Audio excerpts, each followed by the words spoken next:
feel 80% beer, be 100% clear, cause Ryu was ill. Who would have thought he'd be the one that set the West in flames? And I heard him wreck it with the crystal method.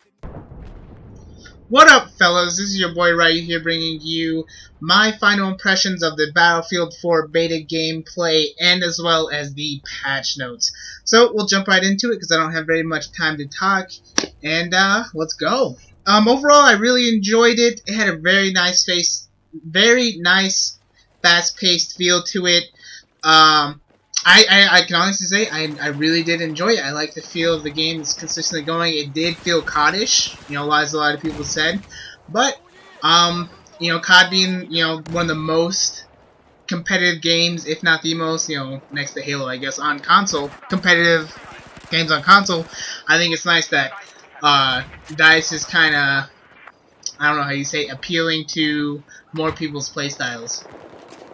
So, a lot of people were complaining about the spawn system on, like, especially in Domination, people will just spawn right behind you or whatever.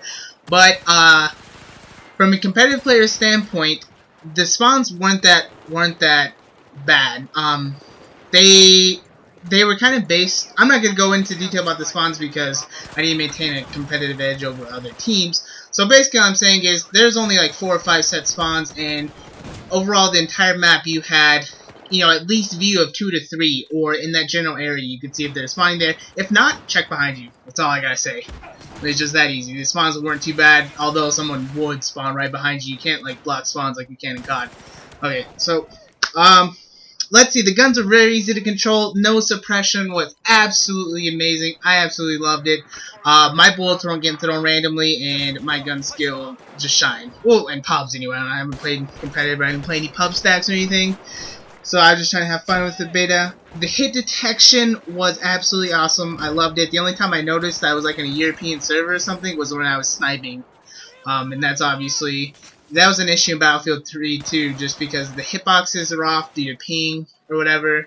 But it wasn't too bad. But the only time, I say it wasn't too bad, it was actually pretty good in European servers because I couldn't tell I was in one until I was only shooting one bullet at a guy, and you know, sometimes I wouldn't get a hit marker.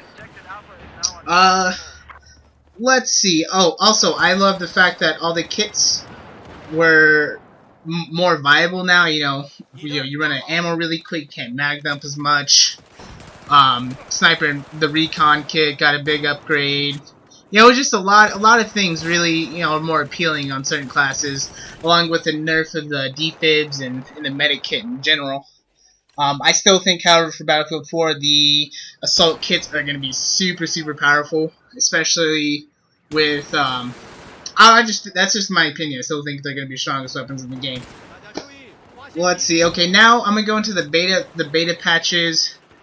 There's quite a few, but I'm mainly going over the infantry ones because I'm an infantry player, and then I'll talk I'll talk a little bit about the vehicle ones. Okay, first, the insta-kill kind of thing that was going on. I feel like you're getting dropped instantly. That was due kind of like the sound being off a little bit, and they fixed that, so now you'll have like more reaction time, I guess, or you'll be able to tell you're getting killed faster, or you know, more consistent than, you know, oh, I'm getting shot once, I'm dead.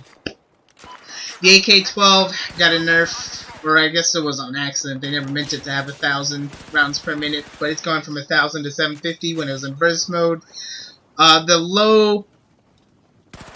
The low range of fire guns were too accurate at long range, so they brought their range down, like ACR. As you can see in this, I was hitting people at distance with a carbine that I shouldn't have been hitting and staying super accurate.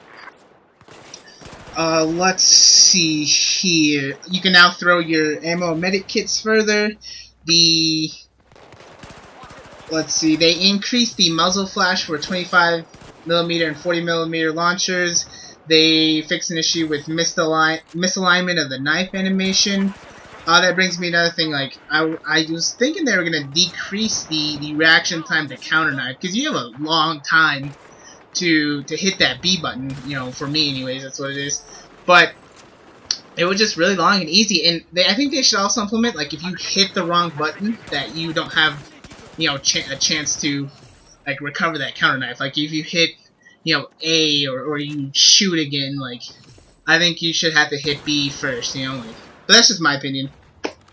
They changed it that it takes 3 stingers or iglos to kill a scout heli instead of 4, which I think it's going to make choppers very, very strong, especially with their countermeasures and repair times and all those perks and stuff. They increased the tow missile speeds. They reduced IFV damage against other heavily armored vehicles to make it a more anti-infantry vehicle fighting thing. They fixed the tank shell going to the right. Like I never experienced because I didn't get in the tank very much or the main seat of the tank. But my tanker friends were telling me, you know, the shell would go to the right a little bit, and it's kind of annoying for them. But so that's good that they fixed that. They improved the responsiveness of the vehicles, and also they added more control schemes for pretty much everything. And across platforms too, not just Xbox. The RPG and small can no longer lock on. Thank God. I mean, if you're getting, I know like the Scout Heli, and I think is also like when they were. Oh, let me say, with the Scout Heli, you couldn't tell if it was an RPG or whatever, and it was a one-hit kill from long distance with an RPG, and it kind of sucked. But it's good that, you know, they fixed that, and then obviously on tanks and things, it was a little ridiculous. Let's see. They read that. How do I say this? They fixed the missile damage, or they adjusted the missile damage, like the lock-on designated missiles, to only do 90% damage instead of full 100. Which I'm guessing that means like if you shoot a javelin at an attack helicopter, they still have. It's not going to kill it immediately. I don't know if I agree with that, but let's see how it works. And also, they decreased the aim assist. Thank God. The aim assist in this was so strong, and like I remember one time I was shooting at a guy at distance, and one of his teammates, one of the enemies, ran in front of me, and it just literally drug my crosshair to the very bottom right of my screen. Like I couldn't control it, I couldn't counter it. That's how strong it was. It was kind of ridiculous. So I'm super glad that they did that, and it's just going to make the game a whole lot more competitive with the fact that your bullets aren't get thrown randomly in one direction. But I hope you guys enjoy this. I hope you learned all the patch notes, and tell me what you think in the comments, whether you agree with certain patches or whatever. Sorry I had to talk so fast. The gameplay is relatively short. I ended up going 36-3, which is pretty good, not getting revived like it used to in Battlefield 3. So, I'll leave you guys with this. You all have a good day. Peace out.